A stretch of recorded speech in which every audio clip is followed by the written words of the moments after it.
The soft down comforter provided little ease to Apple Bloom's busted muzzle and swollen purple eye. Her pillow, usually so warm and inviting, stung like the electrified tentacles of a jellyfish against her battered and damaged face. She turned onto her back and wished to sleep, despite her preference for side sleeping. It didn't matter.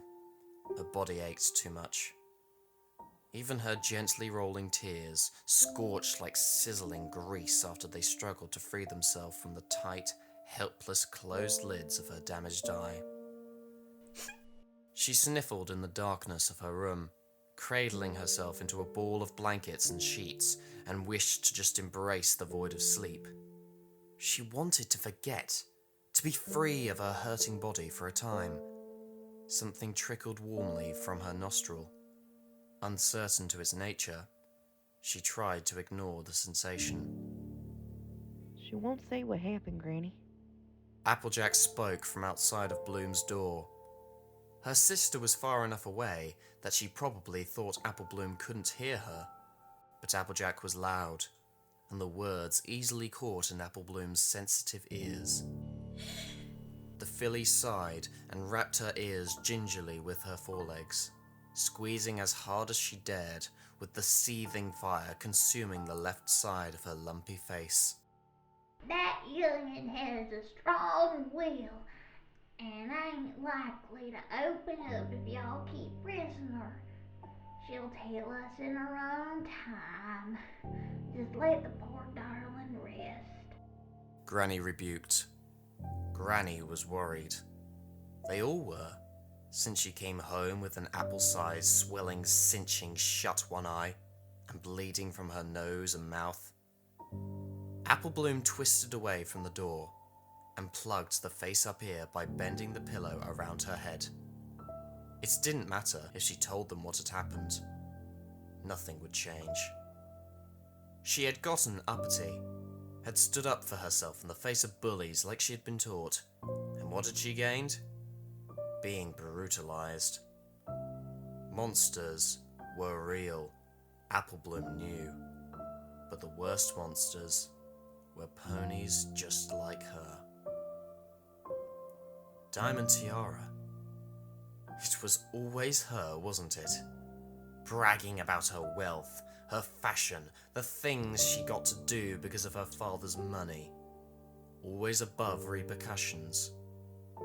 Diamond could say what she wanted, do whatever she wanted.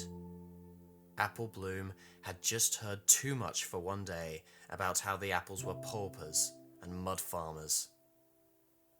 Her tongue had taken control of her mind, and she spouted nasty notions to the rich bully.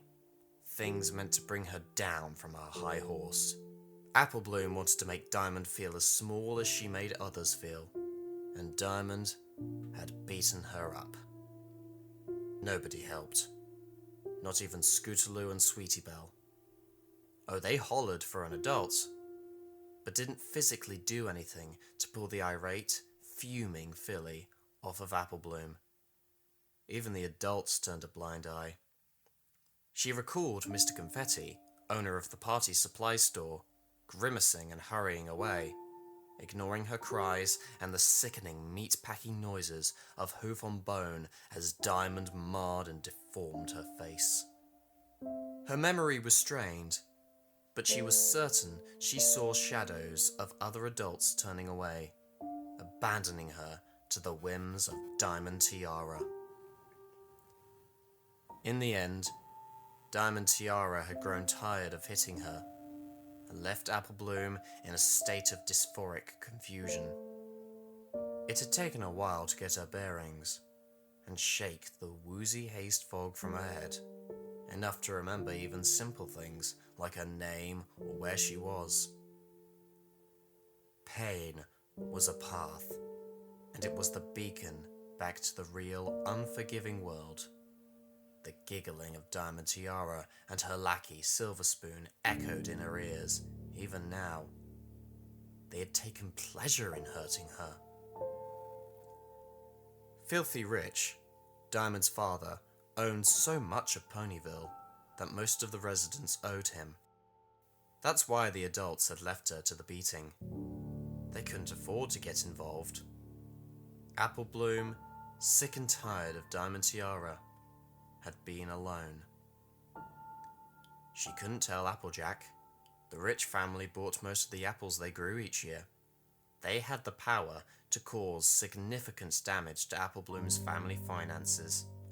She'd just have to make up some lie to tell. The thought made her queasy, and something like a lump of coal felt lodged in her chest. She couldn't even tell her family the truth when it came to Diamond Tiara. The titter-tatter of the others died down over time and quieted altogether as the deepest part of the night transformed the windows of Apple Bloom's room into onyx mirrors, reflecting the filly's malformed face in all its horror back to her. She lay transfixed by her own ugliness for a long time. On the verge of crying, she stared for what seemed an eternity. Apple Bloom? A voice called from under the bed, shrill like hooves on a chalkboard, but somehow thick like dripping honey. The filly fumbled a weak smile, rolled to peek over the ledge of the bed. Mr. Crunchy? The child asked. The answer sounded like a crunch of broken glass. Mr. Crunchy, how are you tonight? She asked weakly, voice teetering on the edge of sobbing. Words hurt her mouth as she formed them, and the pain reached like billowing willow branches into the deeper recesses of her head. She couldn't recall when Mr. Crunchy first came to her, but she was certain it had been a long time. You cry. The voice replied. It sounded like twigs snapping in the woods at night. It's okay. It's just a bad day. Apple Bloom stretched to her nightstand. She knew not to jerk the chain, for Mr. Crunchy hated light. She found the apple she always kept there and picked it up. The apple was heavy and round, bursting with tingling flavour.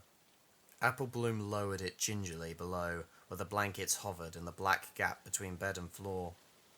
Something took it in a quick, hard snatch, and the sound of crunching apple flesh followed shortly from beneath the bed.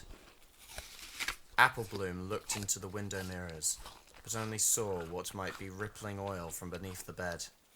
She had never seen Mr. Crunchy, but he always came in the longest hour of the night, when her room felt untethered from reality, swaying in the great, sightless void outside of her walls. She kept an apple for it. Always. He was hungry a lot.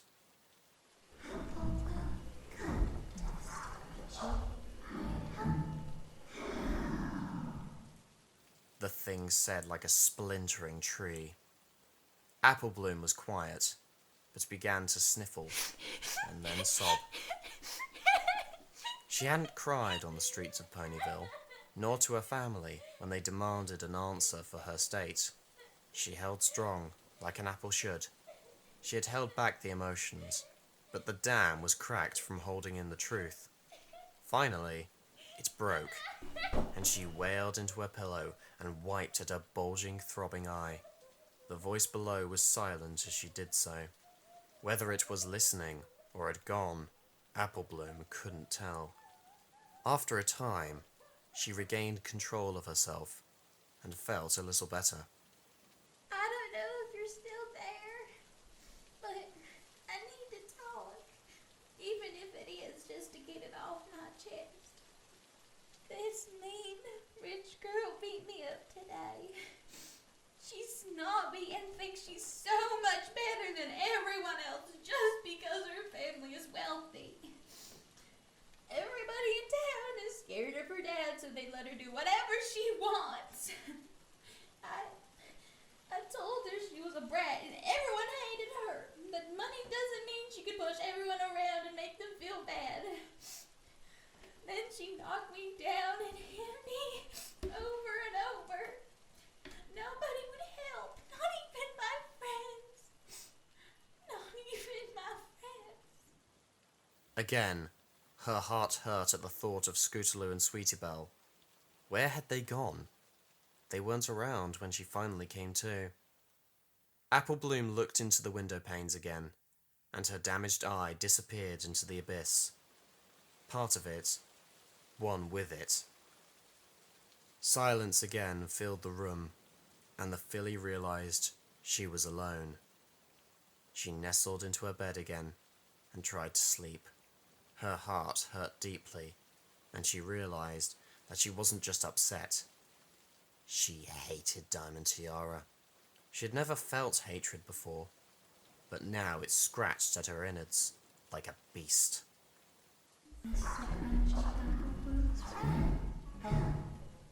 The voice was like the cracking ice in a black frozen sea.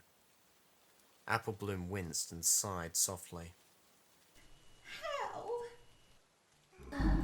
This is how we needed return. The filly grimaced and sat up in her bed. I hate her, Mr. Crunchy, but it's wrong to... She paused. Diamond Tiara's family had all of Ponyville in their grasp. They hurt her friends in so many ways, bent them to their will, made those who dared to question their actions pay. Nobody in town was safe from them. The rich family were monsters.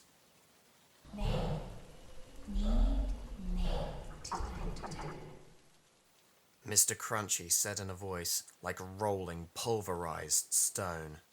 Apple Bloom thought for a moment. It was wrong, but something in her squalled in rage as she gazed once more at her bruised, bumpy face in the window.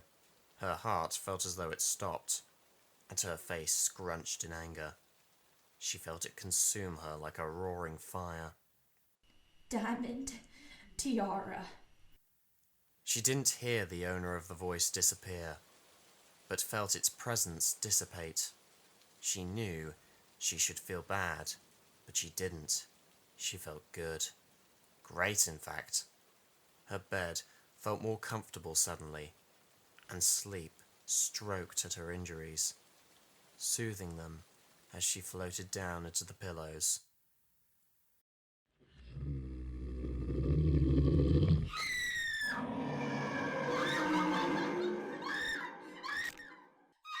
Apple Bloom couldn't hear the shrieks from Diamond Tiara's room. She couldn't feel the breaking bones or the splintering, jagged teeth that consumed the bully. She wouldn't see the stringy, torn remains of what used to be Filthy Rich's daughter the next morning. All she felt was warmth. Monsters were real. Apple Bloom knew. But the worst were ponies, just like her.